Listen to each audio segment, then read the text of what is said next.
You son of a bitch. Anyway, man, guys, hey, I appreciate you guys watching my story from Rags to Riches, my story. That was part 1. I'll put the link down in the description if you missed it.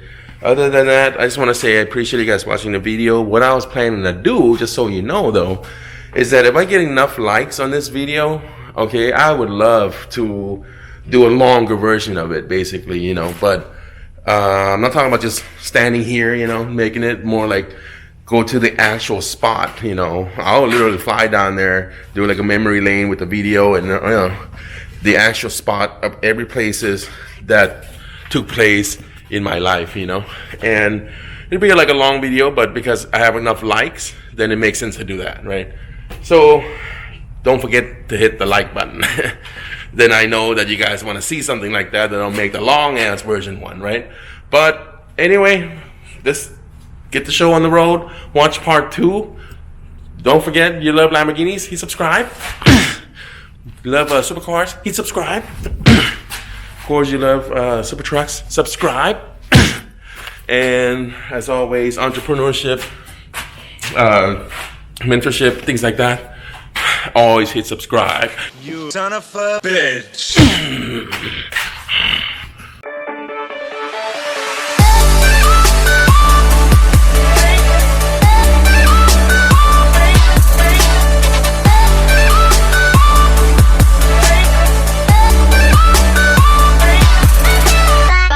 I love when the fucking machine don't work over here. Waste of time. I gotta go in there. So, pump number 4.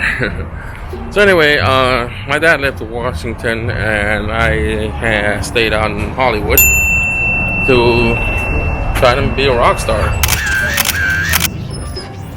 Other than that, I mean, it's fun and all, but eventually you gotta eat, right? So I tried to find a job, and for the life of me, they would not hire me. You know, we're talking like retail establishment, like Jack in the Box, McDonald's, shit like that. Probably because of the hair, and maybe the dress code, maybe. Much different time, right? At the time, it was like tattoo and shit. You know, is it forbidden? Now everybody has tattoos, piercings, hair color, things like that. But at the time, no, you can't have that. So long story short, I couldn't get a job anywhere. I stumbled across telemarketing jobs, and to be honest with you, it's really out of desperation to eat. So here I am in telemarketing, phone sales, you know, selling websites to businesses. But that's one big problem. The internet just starting off, so it was on dial-up, real slow. No high-speed internet, none of that. So guess what? I'm pitching businesses about buying websites, but there's no fast, high-speed internet. So it's like stupid, you know what I mean? Like you explain to them about websites, they're like, what the fuck's a website? So anyway, I want you guys to imagine you're trying to sell gas to, you know, like fuel, gas fuel, to somebody who doesn't have a fucking car. That's kind of funny, right? Sir, buy this gas. I got the best, cleanest fuel and gas for your car.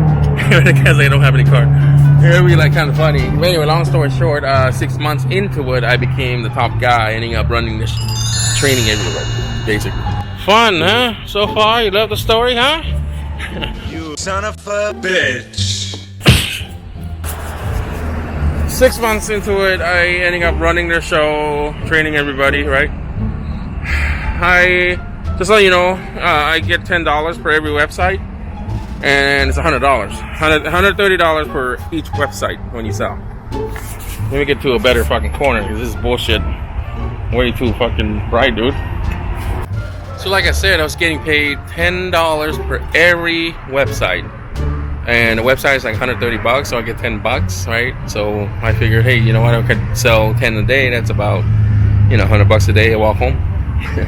But that's in theory, it sounds great and all, but eventually you'll see in a second. Basically, one day I came to get my check, and I was calculating about $3,000–$4,000. Turns out when he gave me a fucking check, it was only $350. Oh no! That was straight up horse shit. Basically, they went out of business, took my money, my commission money as well, and that's when I got my first taste of getting fucked, if you will. That was the first taste of life. So $350. I licked my wounds, and I was like, you know what? It's at least $350 that I didn't have, right? So I just kind of like figured, you know what? At least I now learn how to outbound cold call, and I'm just gonna take the same skill and go look for another company, and that's exactly what I did. So from that job, shitty boiler room telemarketing, turned into another job, which was timeshares. Yeah, another sales type, not so much on the phone, but more like face to face, selling timeshares. I was there for like 3 weeks, probably. Didn't work out because, you know, it requires you to get dressed up, and I didn't have any clothes, which is funny. There was a fucking guy there. You know what he says to me? He says, he pulls me aside. He goes, you know what?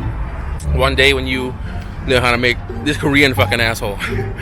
Nothing against Korean people, okay? I love Korean people.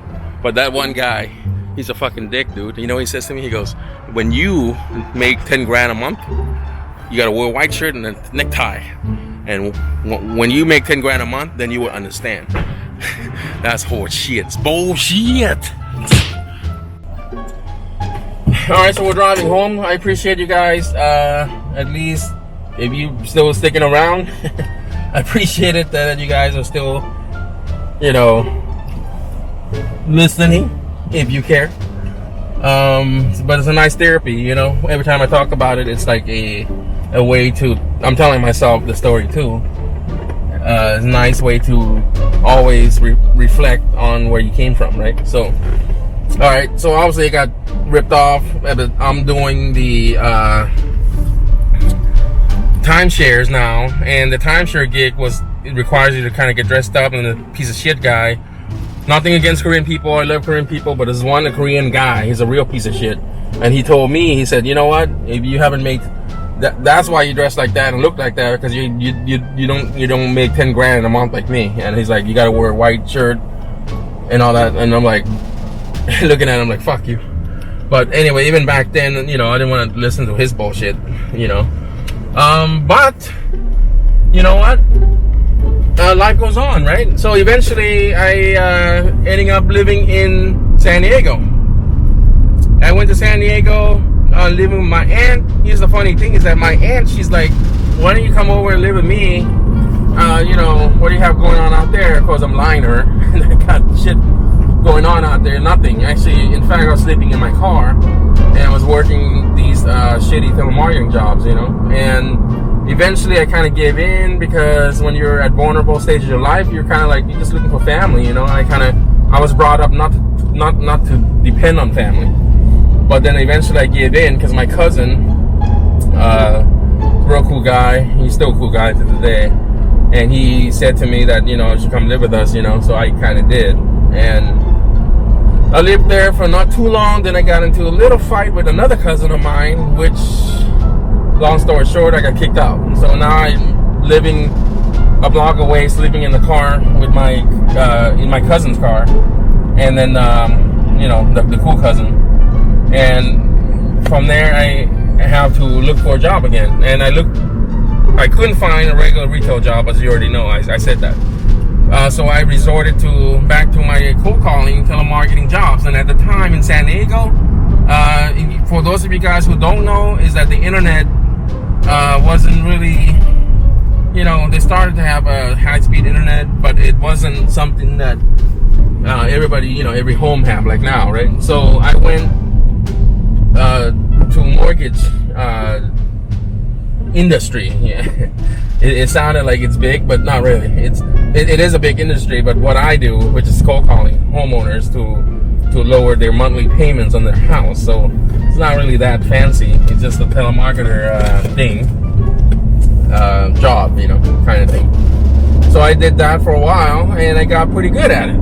Again, it seems to be like that's my knack, you know, getting on the phone and bullshit, and just trying to make friends, and then eventually trying to get their loan application. That was the job description.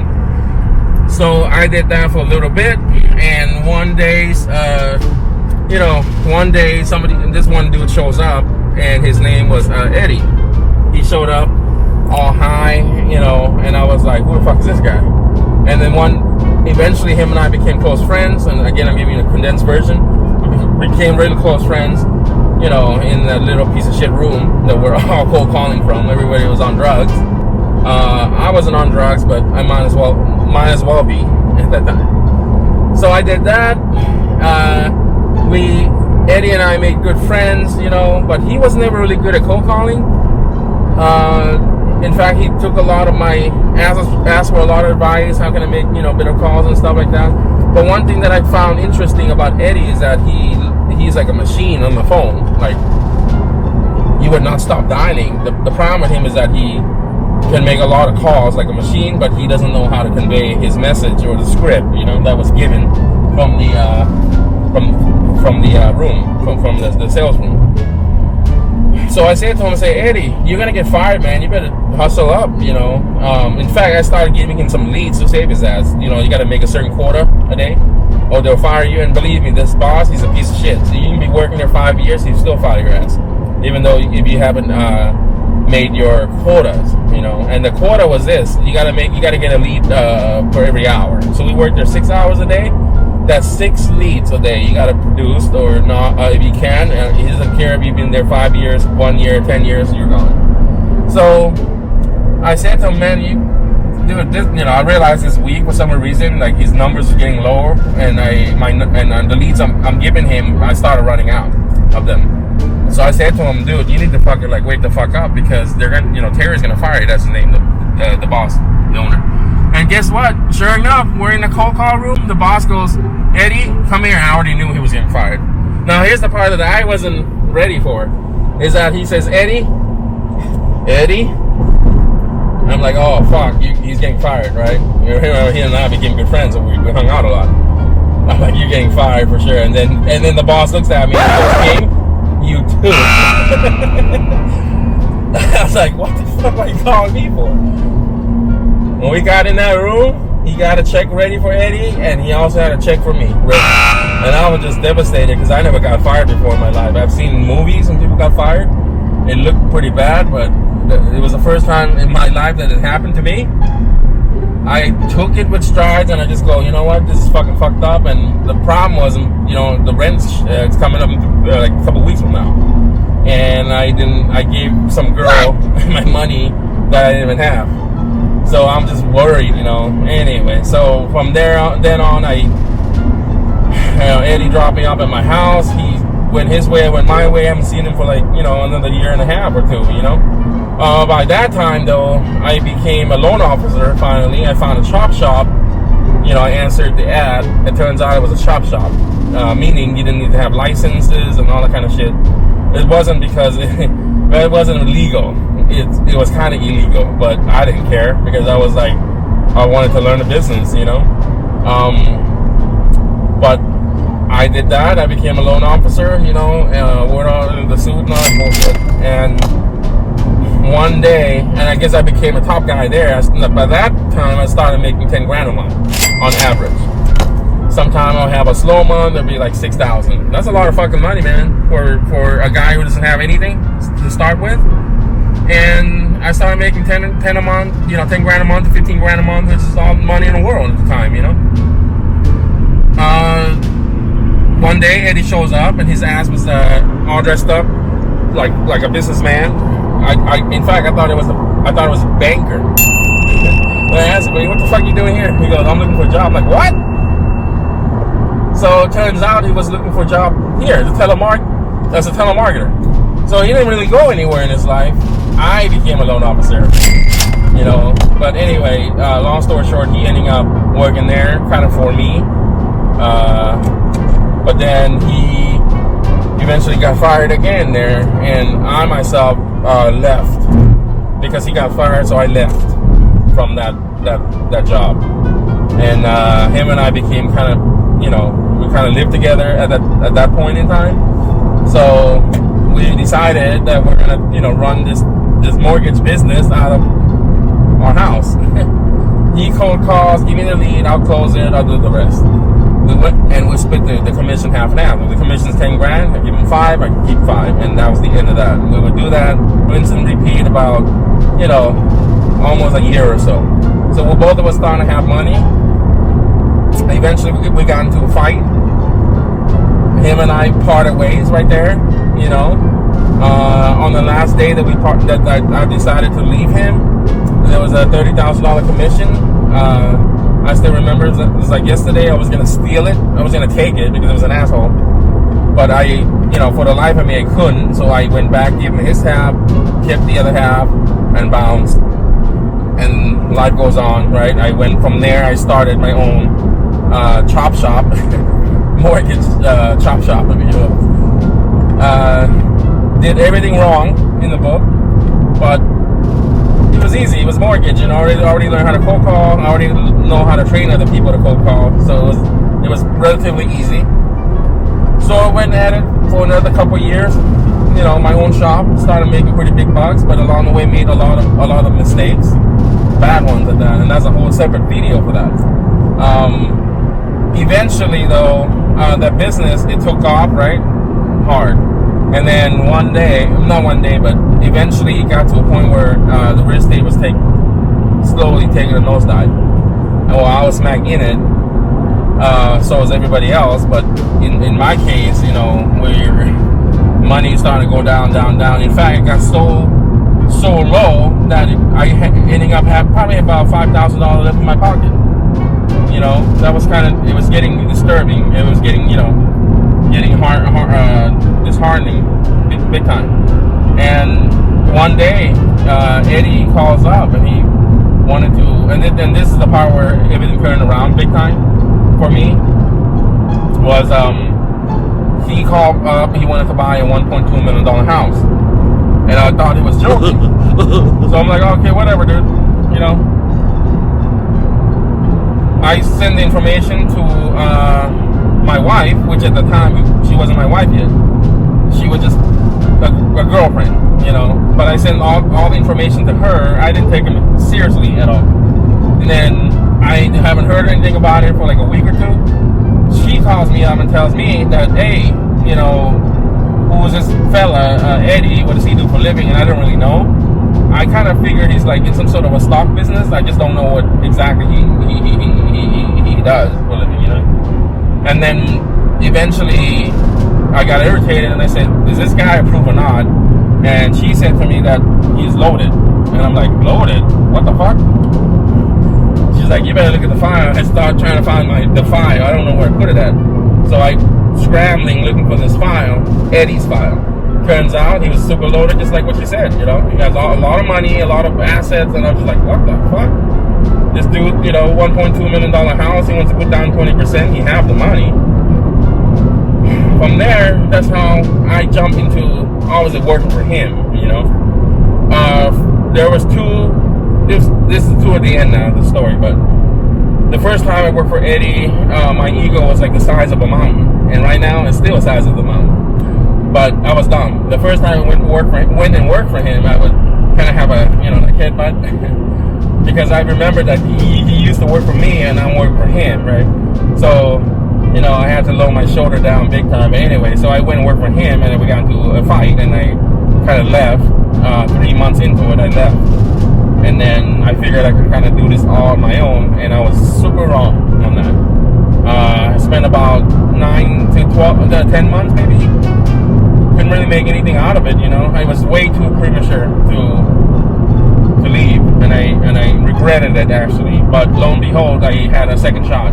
I told myself every day, I said, you know what, if Eddie ever called, or this time I was gonna take things seriously, and that's exactly what happened. I think somebody up there, probably answered the call, because eventually Eddie called right around Christmas too, and I was just like, you know what, this time I'm just gonna do whatever he tells me. I kind of let the opportunity go basically.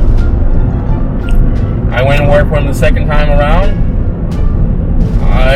You want me to go clean the bathroom? I'll clean the bathroom. You know what I mean? It's that simple. There's no more bullshitting, no more fucking around. And that's pretty much it. That's the end of the story. And this, forgive me, this tend to be a little long-winded, but it was kind of like it's the actual whole story in a condensed, compact version. I will do like a long ass one. I can do a long one. It'll be like a movie.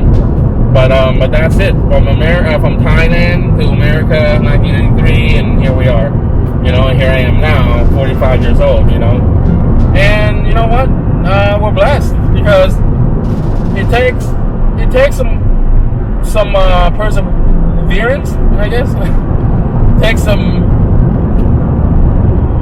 balls, you know what I mean? And you gotta understand that this kind of stuff takes time, But yeah, I'll end the video right here, and you guys have any questions, just put some comments down below. Okay? Wow, look at this thing. Superstar right here. Anyway, just want to say that I appreciated that you guys watching my my story. You haven't seen part 1, I'm gonna put the link down in the description. Other than that, thank you for watching and kind of learn a little bit about my channel and what I do. For those of you guys who subscribed already, thank you. Shout out to all of you guys. For those of you guys who have not subscribed, please do so, because I'm about to come out with some pretty good series on how to make money in stock market game, and I got a couple other ideas on some videos that I was going to tell you guys about. Anyway, if you love Lamborghinis, you subscribe. If you love supercars, you subscribe. And of course you like super trucks, hit subscribe. And then like always, you love entrepreneurship, mentorship. Channel's growing pretty good, man. So a lot of shout out, a lot of love. Hit subscribe. Hate to do this to you, but I'm gonna have to do it. Hit subscribe.